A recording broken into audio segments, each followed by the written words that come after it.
সম্মানিত সভাপতি, উপস্থিত কারাইঘাট জকিগঞ্জের উপকার 5 লক্ষ মানুষের হৃদয় স্পন্দন, আগামী দিনের আমাদের ভবিষ্যৎ জনাব মামুন রশিদ চাচু মামুন সহ সিলেট জেলা বিএনপির এবং কারাইঘাট উপজেলা জকিগঞ্জ উপজেলার সর্বশ্রেণীর নেতৃবৃন্দ এবং উপস্থিত সকল পর্যায়ের বিভিন্ন সংগঠনের নেতৃবৃন্দ, উপস্থিত মহানগরবাসী, আসসালামু আলাইকুম রহমতুল্লাহ। আমরা আজকে রাজপথে উপস্থিত হয়েছে এই মানববন্ধনের মাধ্যমে আমরা জানাতে চাই আমরা কি অবস্থায় আছি।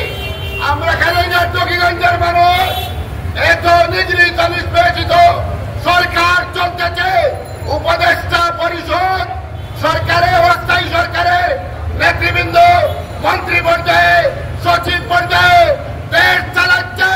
কারাইঘাট জকিগঞ্জ বাংলাদেশের ভিতরে নয়।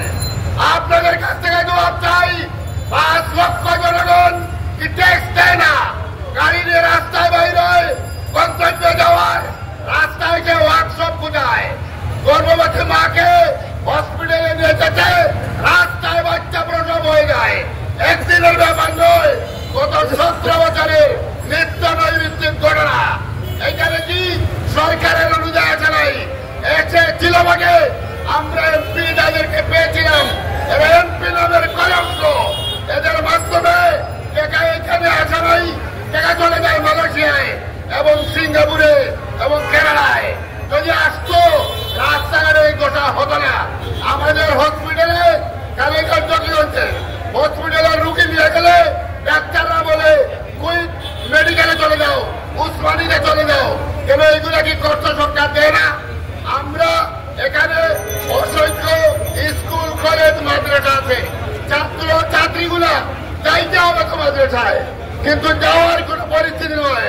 এইখানে যারা অফিসার আছে এরা আপনাদের সরকারের অংশ, অতএব আমাদেরকে বার্তা দেন, নতুবা আমাদের এই দাবি আদায় করতে গেলে প্রয়োজনে পল্টনে যাব, প্রয়োজনে সামনে চত্বরে ঘেরাও করবো। আপনারা সেক্রেটারি দৃষ্টি আকর্ষণ করছি, শীঘ্রই জনাব ডিসি মহোদয় আছেন, আরো কর্মকর্তা মহোদয় আছেন, এমডিপি অফিসার আছেন, শীঘ্র আমাদেরকে বাঁচান। মানুষ পাগল হয়ে গেলে অনেক কিছু করে, আমাদেরকে পাগল করবেন না। আপামর জনসাধারণ রাস্তায় নেমে গেছে, আরো অনেক দূর পড়াবে।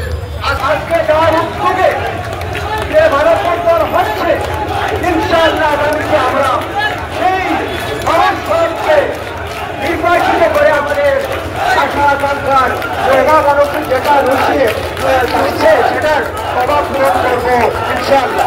আমি প্রশাসনের প্রতি আকুল আবেদন জানাচ্ছি, আমাদের এই ন্যায্য অধিকার আপনারা অনতিবিলম্বে পূরণ করবেন। আমাদের গড় আয়ু কমে গেছে, আপনারা দেখার করলে দেখবেন কারাইঘাট জকিগঞ্জের মানুষের চিকিৎসার অভাবে, শিক্ষার অভাবে গড় আয়ু কমে গেছে। আমি অনুরোধ রাখছি আপনারা প্রশাসনের কাছে হাতে অনতিবিলম্বে আমাদের এই অধিকার আপনারা পূরণ করবেন, অন্যথায় আমরা যে সংগ্রাম করার প্রয়োজন আমরা করব।